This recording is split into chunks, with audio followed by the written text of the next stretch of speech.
ಇನ್ನು ಈ ಜಾತಿ ಗಣತಿ ವರದಿ ದೋಷಪೂರಿತ ವರದಿಯಾಗಿದೆ ಅಂತ ಗದಗದ ತೋಂಟದಾರ್ಯ ಶ್ರೀಗಳು ಕೂಡ ಅಭಿಪ್ರಾಯವನ್ನು ಪಟ್ಟಿದ್ದಾರೆ. ಒಬ್ಬೊಬ್ಬರೇ ಮಠಾಧೀಶರುಗಳು ಮಾತನಾಡೋದಕ್ಕೆ ಶುರು ಮಾಡ್ತಾ ಇದ್ದಾರೆ.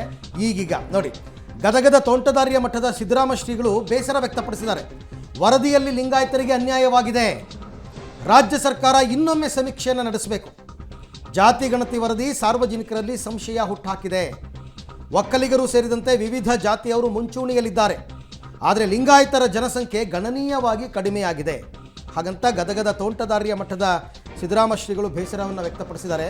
ಇವರುಗಳ ಮಾತು ಬಹಳ ಬೇಗ ಇಂಪ್ಯಾಕ್ಟ್ ಆಗುತ್ತೆ. ಮಠಾಧೀಶರುಗಳ ಮಾತು ಸಮುದಾಯವನ್ನು ಬಡಿದೆಬ್ಬಿಸುತ್ತೆ. ಬಟ್ ಅವ್ರು ಹೇಳಿರೋದು ನಮ್ಮ ಸಮುದಾಯಕ್ಕೆ ಅನ್ಯಾಯ ಆಗಿದೆ ಅಂತ. ಏನು ಹೇಳಿದ್ದಾರೆ ಅಂತ ಕೇಳೋಣ. ಈ ಜಾತಿ ಗಣತಿಯ ವರದಿಯಲ್ಲಿ ಯಾವ ರೀತಿ ಅನ್ಯಾಯ ಆಗಿದೆಯೋ ಅದೇ ರೀತಿಯಲ್ಲಿ ಒಕ್ಕಲಿಗರಿಗೂ ಕೂಡ ಅನ್ಯಾಯ ಆಗಿದೆ ಅನ್ನುವಂಥ ಒಂದು ಮಾತು ಕೇಳಿಬಂದಿದೆ. ಅದು ಕೂಡ ಕಾಂಗ್ರೆಸ್ಸಿನ ಸಚಿವ ಸಂಪುಟದ ಪ್ರಮುಖ ಸಚಿವರಿಂದಲೇ ಕೇಳಿಬಂದಿದೆ.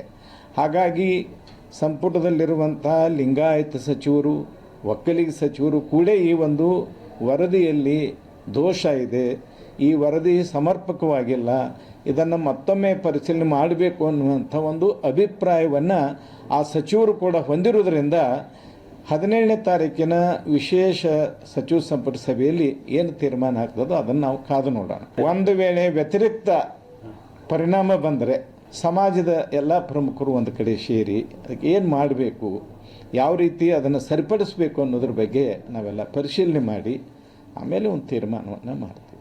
ಅದೇ ಹೇಳಿದಲ್ಲಿ ಮೀಸಲಾತಿ ಪ್ರಲೋಭನೆಯಿಂದ ಕೆಲವು ಜನ ಲಿಂಗಾಯತ ಅಂತ ಬರೆಸಿಲ್ಲ, ಅದು ಕೂಡ ಆಗಿರ್ಬೋದು.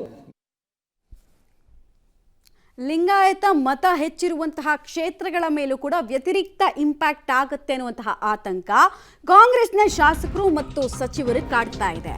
ಕೇವಲ ಕಾಂಗ್ರೆಸ್ ಮಾತ್ರ ಅಲ್ಲ, ಯಾರ್ಯಾರು ಈ ಸಮುದಾಯವಾರು ಲೆಕ್ಕಾಚಾರದಲ್ಲಿ ಗೆದ್ದು ಬಂದಿದ್ದಾರೆ ಎಲ್ರಿಗೂ ಅದೇ ಟೆನ್ಷನ್.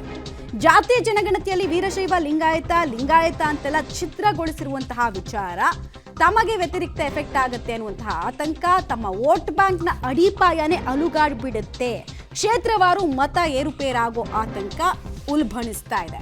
ಉತ್ತರ ಕರ್ನಾಟಕದಲ್ಲಿ ನೀವು ಸುಮ್ಮನೆ ಕರ್ನಾಟಕ ಮ್ಯಾಪನ್ನು ತೆಗೆದು ನೋಡಿದ್ರೆ ದಾವಣಗೆರೆ ಮತ್ತು ಚಿತ್ರದುರ್ಗದ ಮೇಲ್ಗಡೆ ಎಕ್ಸೆಪ್ಟ್ ಈ SC/ST ರಿಸರ್ವೇಷನ್ ಬಿಟ್ಟರೆ ಎಲ್ಲ ಕಡೆ ಜಾಸ್ತಿ ಗೆದ್ದು ಬರೋದೇ ಲಿಂಗಾಯತ ಶಾಸಕರುಗಳು.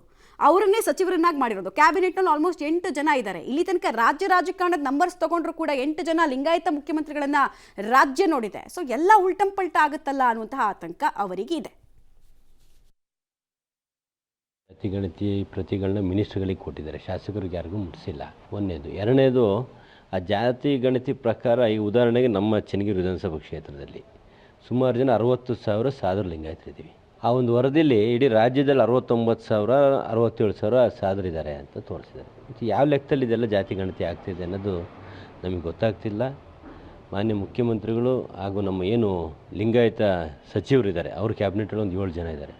ಅವರು ಇದನ್ನು ಚರ್ಚೆ ಮಾಡ್ತೀವಿ ಅಂತ ಮುಖ್ಯಮಂತ್ರಿ ಹೇಳಿದ್ದಾರೆ. ಆ ಸಂದರ್ಭದಲ್ಲಿ ಈ ವಿಷಯಗಳನ್ನೆಲ್ಲ ಚರ್ಚೆ ಮಾಡಿ ಮೊದಲು ನಮ್ಮ ಒಂದು ಶಾಸಕರ ಸಭೆ ಕರೆದು, ಶಾಸಕರ ಸಭೆ ಒಳಗೆ ಈ ಜಾತಿ ಗಣತಿ ಬಗ್ಗೆ ಈ ಆಧಾರ ಏನೇನು ಯಾವ್ಯಾವ ಲೆಕ್ಕಾಚಾರದ ಯಾವ ಜಾತಿಗಳು ಎಷ್ಟೆಷ್ಟು ಅಂತ ತೋರಿಸಿದ್ದಾರೆ. ಅದ್ರ ಬಗ್ಗೆ ಸ್ವಲ್ಪ ಚರ್ಚೆ ಮಾಡಿ ಆಮೇಲೆ ಬಿಡುಗಡೆ ಮಾಡಿದ್ರೆ ಒಳ್ಳೆಯದು. ಯಾಕೆಂದರೆ ನಾವು ನಮ್ಮ ಕಾನ್ಸ್ಟಿಟ್ಯೂನ್ಸಿಲಿ ಉತ್ತರ ಕೊಡಬೇಕಾಗ್ತದೆ. ಒಂದೇ ಸರಿ ನಾವು ಜಾತಿಗಳು ನಮಗೇನು ಯಾವ ಜಾತಿ ಎಷ್ಟಿದೆ ಕೊಟ್ಟರು ಓಕೆನೇ, ನಮಗೇನು ಇವ್ರದ್ದು ಕಮ್ಮಿ ಮಾಡಿರಿ ಅವ್ರು ಜಾಸ್ತಿ ಮಾಡಿರಿ ಅನ್ನೋದೇನಿಲ್ಲ.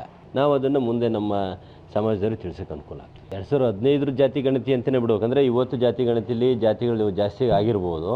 ಬಟ್ ನಾವು 2015 ಮಾಡಿದ ಪ್ರಕಾರ ಇದು ಜಾತಿ ಗಣತಿ ಅಂತ ಬಿಟ್ಟರೆ ಅದು ಅರ್ಥ ಬರ್ತದೆ. ಆದರೂ ಸಹ 15ರಿಂದ ಈ 25ರವರೆಗೇನು 1:2 ಏನು ಜಾತಿ ಗಣತಿ ಇನ್ಕ್ರೀಸ್ ಏನು ಆಗಿರಲ್ಲ. ಈಗ ಬರೀ ಮಂಡನೆ ಮಾಡಿದ್ದಾರೆ, ಅದು 17ನೇ ತಾರೀಕಿಗೆ ಕ್ಯಾಬಿನೆಟ್ನಲ್ಲಿ ಓಪನ್ ಆಗುತ್ತೆ. ಅದಾದಮೇಲೆ ಅದ್ರ ಬಗ್ಗೆ ನಾನು ಮಾತನಾಡಲಿಕ್ಕೆ ಅನುಕೂಲ. ಬೆಳಗಾಂದಲ್ಲೂ ಕೂಡ ನಾನು ಸ್ಟೇಟ್ಮೆಂಟ್ ಕೊಟ್ಟಿದ್ದೀನಿ. ವೀರಶೈವ ಡೀಟೇಲ್ಸ್ ಕೊಡ್ತಾರೆ. ನೇರ ಸಂಪರ್ಕದಲ್ಲಿ ಜಾಯ್ನ್ ಆಗ್ತಿದ್ದಾರೆ ಶ್ರೀನಿವಾಸ್. ನಾವು ಈ ಸಂದರ್ಭದಲ್ಲಿ ಹಿಸ್ಟ್ರಿಯಲ್ಲಾದಂತಹ 2 ವಿಚಾರಗಳನ್ನು ನೆನಪು ಮಾಡ್ಕೊಳ್ಬೇಕು ಅಂತ ಅನ್ಸುತ್ತೆ. ಕಾಂಗ್ರೆಸ್ಗೆ ಯಾವಾಗ ಬಿಸಿ ತುಪ್ಪ ಆಗಿದೆ ಈ ಎಲ್ಲ ವಿಚಾರ, ಲಿಂಗಾಯತ ಧರ್ಮ, ವೀರಶೈವ ಲಿಂಗಾಯತ ಧರ್ಮ ವಿಚಾರ ಅಂತ. ಒಂದು ಪ್ರತ್ಯೇಕ ಲಿಂಗಾಯತ ಧರ್ಮದ ಹೋರಾಟದಲ್ಲಿ ಕಾಂಗ್ರೆಸ್ ಹೆಂಗೆ ಕೈ ಸುಟ್ಕೊಳ್ತು ಅನ್ನೋದು ನಮ್ಗೆ ನೆನಪಿದೆ. ಇನ್ನೊಂದು ವೀರೇಂದ್ರ ಪಾಟೀಲ್ ಅವರಿಗೆ ನಡೆಸ್ಕೊಂಡಂತಹ ರೀತಿಗೆ ಲಿಂಗಾಯತ ಸಮುದಾಯ ಹೆಂಗೆ ಮುನಿಸ್ಕೊಂಡು BJP ಜೊತೆಗೆ ಬಂತು ಅನ್ನೋದು ನೆನಪಿದೆ. ಸೊ ಇದೆಲ್ಲ ಗೊತ್ತಿದ್ರೂ ಕೂಡ ಈ ಹೆಜ್ಜೆ ಎಷ್ಟು ಆತಂಕಕ್ಕೆ ತಳ್ತಾ ಇದೆ ಈಗ ಸಿಟ್ಟಿಂಗ್ ಇರುವಂತಹ ಶಾಸಕರು ಮತ್ತು ಸಚಿವರುಗಳನ್ನ? ಮಮತಾ ಸಹಜವಾಗಿ ಆ ಶಾಸಕರಲ್ಲಿ ಸಮುದಾಯದಿಂದ ಗೆದ್ದು ಬಂತಹ ಶಾಸಕರಲ್ಲಿ ಆತಂಕ ಮನೆ ಮಾಡಿದೆ. ಯಾಕೆಂತಂದ್ರೆ ಒಕ್ಕಲಿಗ ಸಮುದಾಯ ಮತ್ತೆ ಲಿಂಗಾಯತ ಸಮುದಾಯವನ್ನ ಈ ಒಂದು ಗಣತಿಯಲ್ಲಿ ಕಡಿಮೆ ತೋರಿಸಿದ್ದಾರೆ ಅನ್ನುವಂಥದ್ದು. ಆ ಉತ್ತರ ಕರ್ನಾಟಕ ಭಾಗದಲ್ಲಿ ಸುಮಾರು 14 ಜಿಲ್ಲೆಗಳಲ್ಲಿ 90ಕ್ಕೂ ಹೆಚ್ಚು ಕ್ಷೇತ್ರಗಳಲ್ಲಿ ಲಿಂಗಾಯತ ಮತಗಳೇ ಪ್ರಾಬಲ್ಯವಾಗಿದ್ದಾವೆ. ಒಂದ್ ವೇಳೆ ಈ ಜಾತಿ ಗಣತಿ ಪ್ರಕಾರ ಅಂಕಿ ಸಂಖ್ಯೆಗಳೇ ಕಡಿಮೆ ಅನ್ನೋದಾದ್ರೆ ಸಹಜವಾಗಿ ಅಲ್ಲಿಂದ ಗೆದ್ದು ಬಂದಿರುವಂತಹ ಶಾಸಕರಿಗೆ ಮುಂದಿನ ಫಲಿತಾಂಶಗಳು ಏನಾಗುತ್ತೆ ಅನ್ನುವಂಥದ್ದು ಆತಂಕ ಮನೆ ಮಾಡುತ್ತೆ. ಹಾಗಾಗಿ ಈ ಒಂದು ಜಾತಿ ಗಣತಿಗೆ ಒಕ್ಕಲಿಗ ಸಮುದಾಯ, ಲಿಂಗಾಯತ ಸಮುದಾಯ ಸೇರಿದಂತೆ ಅನೇಕ ಸಮುದಾಯಗಳು ವಿರೋಧವನ್ನು ವ್ಯಕ್ತಪಡಿಸಿದ್ದಾರೆ. ಒಕ್ಕಲಿಗ ಸಮುದಾಯದ ವಿಚಾರಕ್ಕೆ ಬರೋದಾದ್ರೆ ಹಳೆ ಮೈಸೂರು ಭಾಗದಲ್ಲಿ ಸುಮಾರು 11 ಜಿಲ್ಲೆಗಳಲ್ಲಿ 80ಕ್ಕೂ ಹೆಚ್ಚು ಕ್ಷೇತ್ರಗಳಿದ್ದಾವೆ. ಅಲ್ಲೂ ಕೂಡ ಒಕ್ಕಲಿಗರ ಪ್ರಾಬಲ್ಯ ಇರುವಂತದ್ದು. ಒಂದ್ ವೇಳೆ ಅಲ್ಲಿ ಮತಗಳು ಕಡಿಮೆ ಆದ್ರೆ ಒಕ್ಕಲಿಗ ಶಾಸಕರಿಗೂ ಅದ್ರ ತೊಂದರೆ ಆಗುತ್ತೆ. ಸೊ ಎಲ್ಲಾ ಲೆಕ್ಕಾಚಾರದಿಂದನೇ ಪ್ರಬಲವಾಗಿ ಎರಡು ಸಮುದಾಯಗಳು ವಿರೋಧ ಮಾಡ್ತಿದ್ದಾವೆ.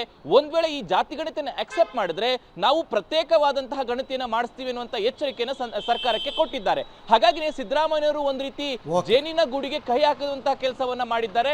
ನಾಳೆಯ ಕ್ಯಾಬಿನೆಟ್ ನಲ್ಲಿ ಯಾವ ನಿರ್ಧಾರಗಳನ್ನು ತೆಗೆದುಕೊಳ್ತಾರೆ ಅನ್ನುವಂಥದ್ದು ಮೇಲೆ ಈ ಸಮುದಾಯಗಳ ಹೋರಾಟ ಕೂಡ ರೂಪ ಆಗುತ್ತೆ ಅನ್ನುವಂಥದ್ದು ಸ್ಪಷ್ಟವಾಗುತ್ತೆ. Right, thank you. ತಮ್ಮೆಲ್ಲ ಮಾಹಿತಿಗೆ ಶ್ರೀನಿವಾಸ್ ಧನ್ಯವಾದ.